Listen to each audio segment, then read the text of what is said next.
Standing on the promises of God.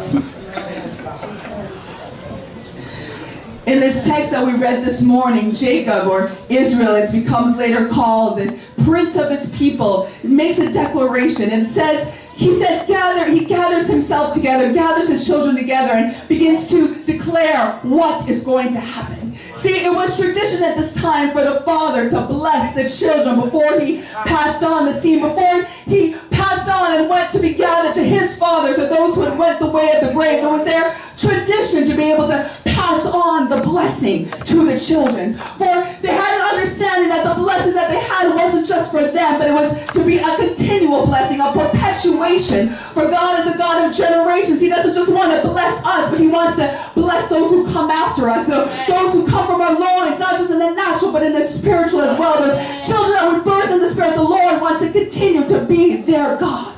And so Jacob, as he knew his end was coming near, his end in this life, you see, oh God, I can't even get into it. See, in this life, we see everything as being linear. We see everything as being linear. So we have an end and we have a beginning. We have a beginning and we have an end. And when it's done, that's part of the reason why we mourn when someone passes from this life, because we know that in this life we'll never see them again.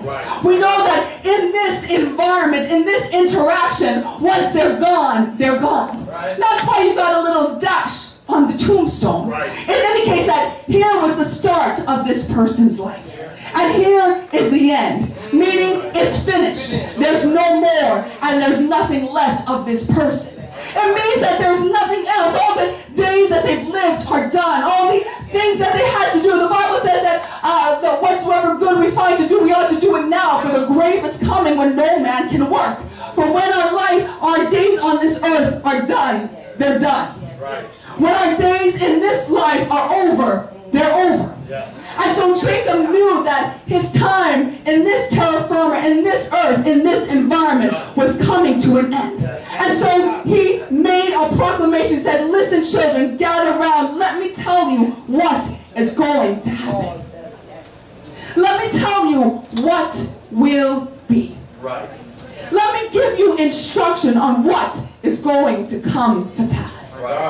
Now it takes a certainty to be able to tell someone what's going to happen without knowing what's going to happen.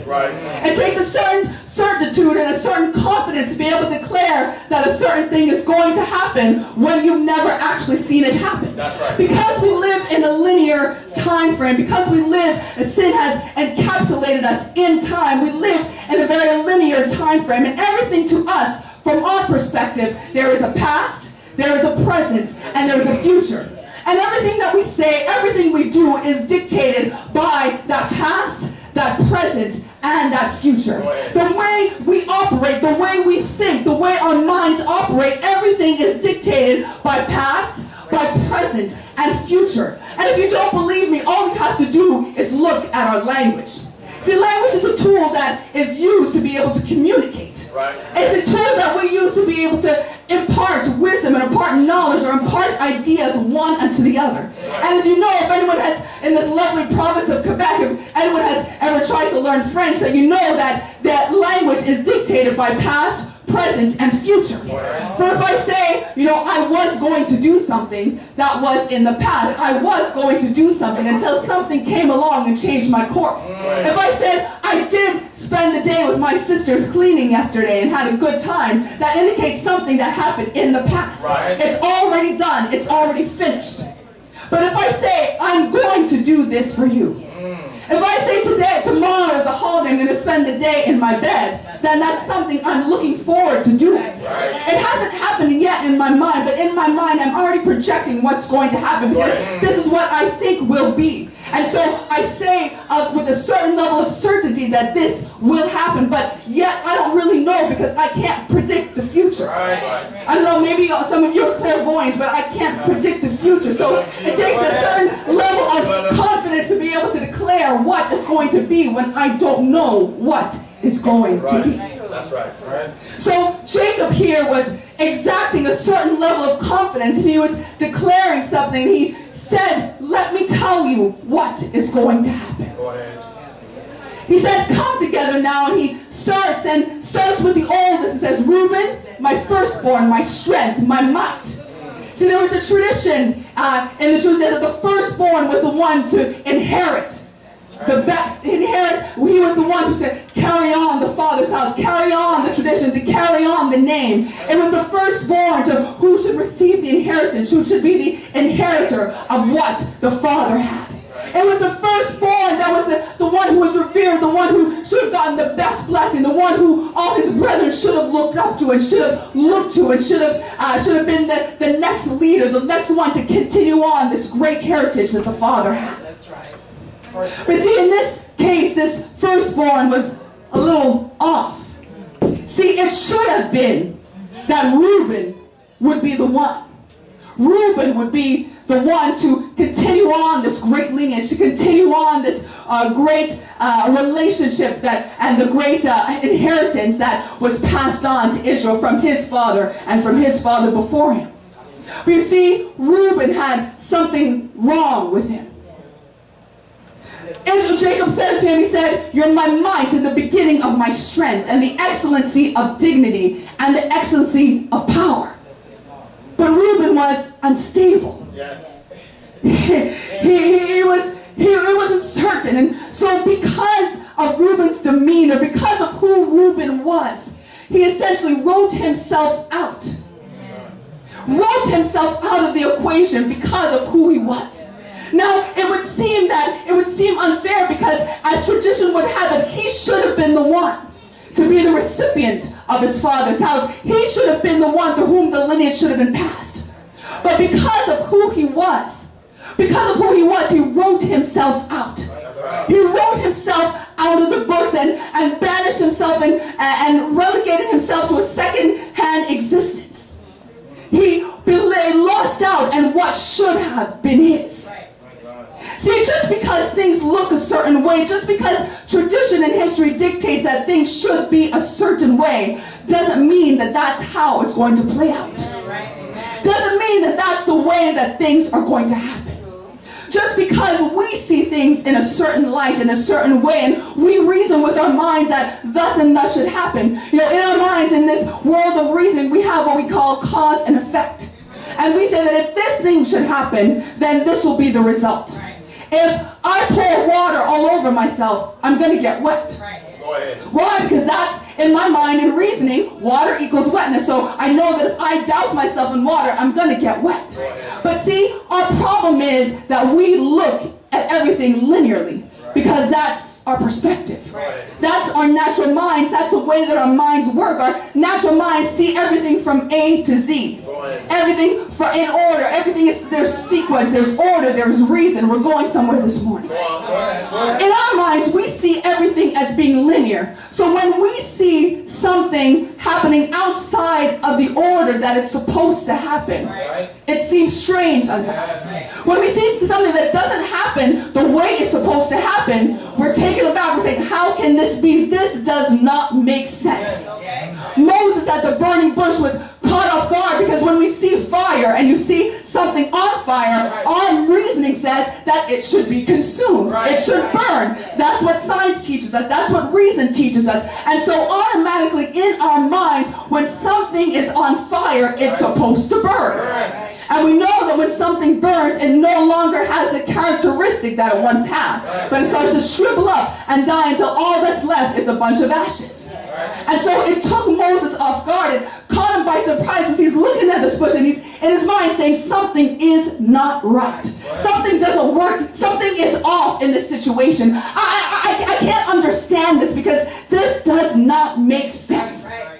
And we, in our natural minds, we stumble at the things that do not make sense to us. That's right. We argue and we have our paradigms in our mind. In our mind, we have understanding of how things must happen and how things must be. And it's all based on our linear way of thinking. It's all based on our ability to reason for we are so more advanced than the animals we see. We have this ability to reason, this ability to think. But I dare say we think too much. For in our ability to reason, if we are presented with information that does not line up with what we think should be, then our natural tendency is to reject. Our natural tendency is to say, well, that can't be right.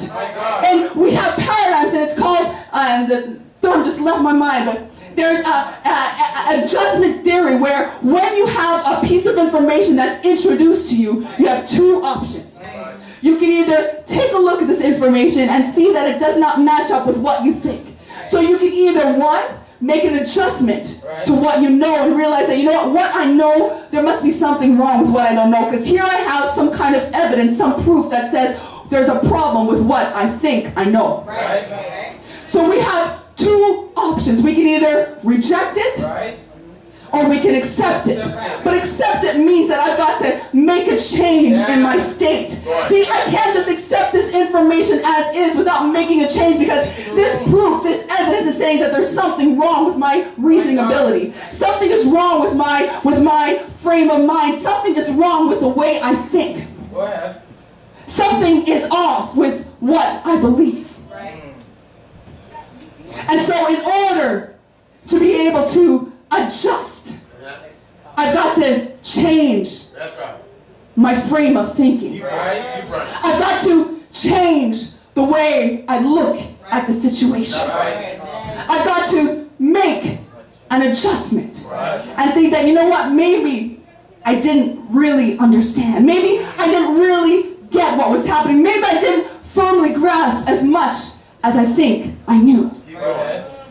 There's an adjustment that has to be made. But see, there's a cognitive dissonance that happens, because when you have to make an adjustment, it means that you have to recognize that what you thought is not so.